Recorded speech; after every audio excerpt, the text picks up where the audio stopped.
लग्नाचे दागिने म्हणजे श्रीमंत पेशवाई दागिने, नाशिकचे सुप्रसिद्ध सराफ मयूर अलंकार सराफ। ताज्या बातम्यांसाठी नाशिक न्यूजच्या YouTube चॅनलला सबस्क्राईब करा आणि बेल आयकॉनला प्रेस करा।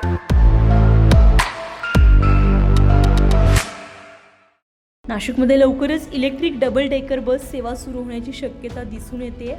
स्विच कंपनीची अत्याधुनिक डबल डेकर डेमो बस नुकतीच नाशकात दाखल झाली आहे। या बसची माहिती घेण्यासाठी आणि सार्वजनिक वाहतुकीसाठी चाचपणी करण्यासाठी मंत्री गिरीश महाजनांसह प्रशासनाचे अधिकारी बसबद्दल सविस्तर माहिती घेणार आहेत। कंपनी प्रशासनाला बसच्या तांत्रिक वैशिष्ट्यांबाबत माहिती देईल, ज्यामुळे शहरातील सार्वजनिक वाहतूक अधिकच सक्षम आणि पर्यावरणपूरक बनवण्याचा मानस आहे।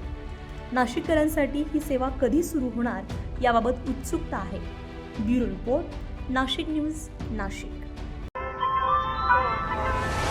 ताज्या बातम्यांसाठी नाशिक न्यूजच्या YouTube चॅनलला सबस्क्राईब करा आणि बेल आयकॉनला प्रेस करा।